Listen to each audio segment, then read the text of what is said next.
এই প্রচণ্ড গরমে অতিরিক্ত তেল মশলাযুক্ত খাবার না খেয়ে একদম সহজ পদ্ধতিতে কোনো রকম তেল ছাড়াই স্বাস্থ্যকর ব্রেকফাস্ট রেসিপি আজকে তোমাদের সাথে শেয়ার করব।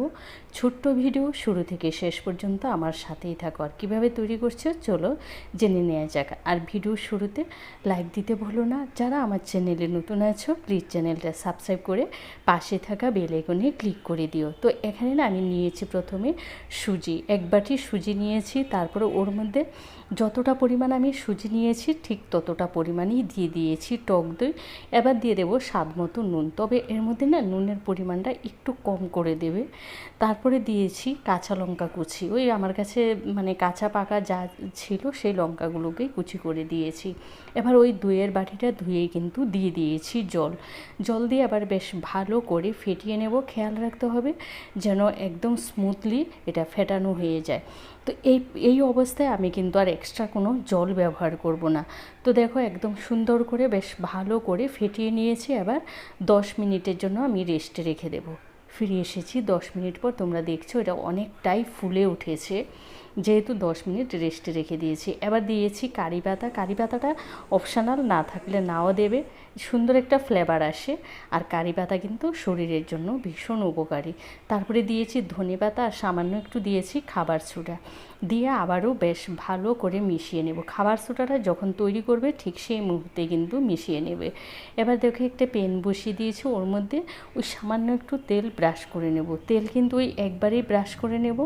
তারপরে যতবার বানাবে তেল আর কিন্তু না দিলেই হবে। তোমরা দেখতেই পাচ্ছ চায়ের চামচে সামান্য একটু তেল নিয়ে সমস্ত প্যানের মধ্যে আমি ব্রাশ করে নিয়েছি। এবার ওই যে ব্যাটারটা আমি তৈরি করে রেখেছি সুজি আর টক দইয়ের, সেই ব্যাটারটা প্যানের মধ্যে দিয়ে দেবো। দিয়ে একদম অল্প আছে আমি 2 মিনিটের জন্য ঢেকে রেখে দেবো। 2 মিনিট ঢেকে রেখে দিলেই কিন্তু একদম পারফেক্টভাবে তৈরি হয়ে যাবে। ফিরে এসেছি 2 মিনিট পর। যদিও পারফেক্টভাবে তৈরি হয়ে গেছে তাও আমি একটু উল্টে দিচ্ছি। উল্টে ধরো তোমার 1 মিনিটের জন্য একটু রেখে দেবো, রেখে তারপরে নামিয়ে নিচ্ছি। মানে বেশিক্ষণ কিন্তু রাখবে না, তাহলে উপরটা কিন্তু একদম লাল লাল হয়ে যাবে, দেখতেও ভালো লাগবে না। তো দেখো নামিয়ে নিয়েছি, কত সুন্দরভাবে এগুলো তৈরি হয়ে যায় একদম অল্প সময়ে। আর এগুলো তোমরা বাচ্চাদের স্কুলের টিফিন, অফিসের টিফিনেও কিন্তু দিতে পারো। তোমরা দেখতেই পাচ্ছ একদম হেলদি একটা খাবার। এই পদ্ধতিতে আমি সমস্তগুলো রেডি করে নেব। একদম চট জলদি তৈরি হয়ে যায়। আর যারা ডায়েটে আছো তাদের জন্য তো ভীষণ উপকারী একটা রেসিপি।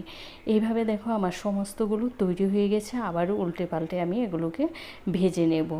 তোমরা যদি এই রেসিপিটা একবার তৈরি করে খাও না, দেখবে সবাই বারবার খেতে চাইবে। এতটাই সুস্বাদু হয় আর একদম সফট, পুরো স্পঞ্জি হয়, খেতেও কিন্তু দুর্দান্ত লাগে। ভিডিওটা ভালো লাগলে তোমাদের আত্মীয় স্বজন, বন্ধুবান্ধব সবার সাথে বেশি বেশি করে শেয়ার করে দেওয়া। যারা চ্যানেলে নতুন আছো প্লিজ চ্যানেলটা সাবস্ক্রাইব করে পাশে থাকা বেল আইকনে ক্লিক করে দিও। তাহলে যখনই নতুন নতুন ভিডিও আপলোড দেবো সবার আগে পৌঁছে যাবে তোমাদের কাছে। তোমরা ভালো থেকো, সুস্থ থেকো। আবারও দেখা হবে নতুন ভিডিও নিয়ে। আজকের মতো টাটা।